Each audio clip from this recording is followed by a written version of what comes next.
সে কামের তাড়নায় ছুটে বেড়ায়। এখন বলতে পারি তাহলে কি সে গোবিন্দ চরণে লাগতে পারবে না? হ্যাঁ পারবে। কি করে পারবে? সর্বজন আশ্রয় করিয়া এই জীবন জৈবন যদি আমার গোবিন্দের চরণে অর্পণ করে দিতে পারে, আর গুরুর যদি কৃপা হয় তাহলে এই দেহটা গোবিন্দ সেবায় লেগে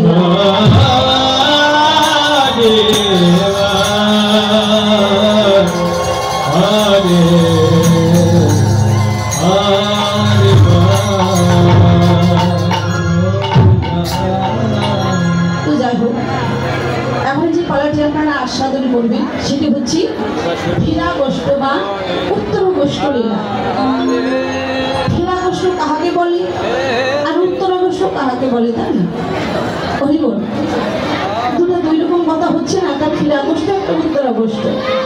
দেখুন, ফিরা গোষ্ঠ হচ্ছে আমার ভগবান শ্রীকৃষ্ণ সেই সকালবেলা তারা দ্বাদশ রাখালগণ নবলক্ষ ধেনু নিয়ে গোঠে গিয়েছে।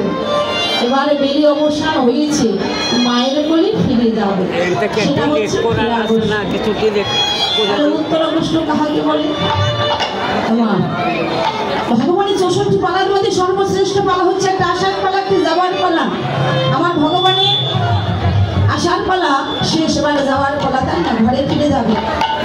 কিন্তু দেখুন, শুধু যে আমার ভগবান আসে যায় তা নয় বাবা, আমরাও এসেছি জগৎ সংসারে, এবার আমাদের যাবার পালা। আমরা এসেছি কখন? যখন মায়ের গর্ভে ছিলাম, মায়ের গর্ভ থেকে যখন এই জগতের সংসারে এলাম, সেদিন আমরা এসেছি। আসার পালা শেষ, এবার আমাদের যাবার পালা। আমার ভগবান তার নবলক্ষ ধেনু দ্বাদশ রাখালগণকে নিয়ে উঠে যায়, আবার অবসানকালে মায়ের কোলে ফিরে আসে। কিন্তু আমরা একসঙ্গে আসি, একে একে এসেছি, আবার একে একে চলে যাব। কবে যাব? যেদিন আমাদের জীবন বেলা শেষ হয়ে যাবে। আমরা যখনই এই জগৎ সংসারে এসেছিলাম সেদিন সকলে গুণাধীন এসেছিলাম।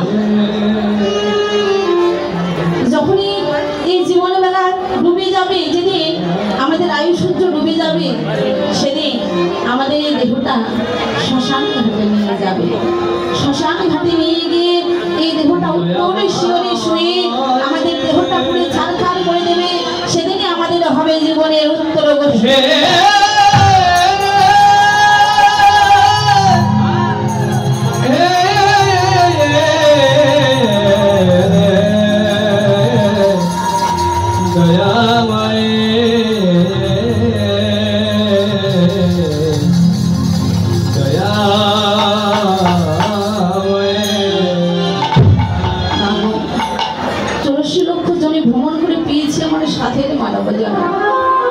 একবার নয়, দুইবার নয়, কতবার পশুকুলে জন্ম হয়েছে, কতবার পক্ষীকুলে জন্ম হয়েছে।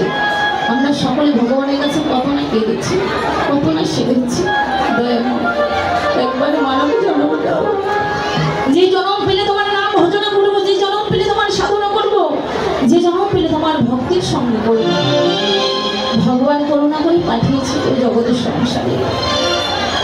আমরা সকলে কথা দিয়েছিলাম ভগবানের কাছে, তোমার বলে এসেছি ভবে যেতে হবে, এসেছি একা, যেতে হবে একা। তবে সঙ্গে যাবে কি? সঙ্গে যাবে তোমার একমাত্র কৃষ্ণরা।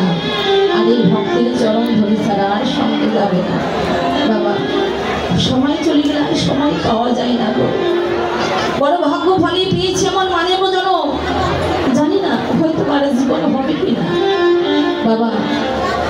আমাদের জন্মটা কারো বা দরিদ্র ঘরে জন্ম হয়েছে, কারো বা অনেক ধন সম্পত্তি আছে, এমন বাবার ঘরে জন্ম হয়েছে।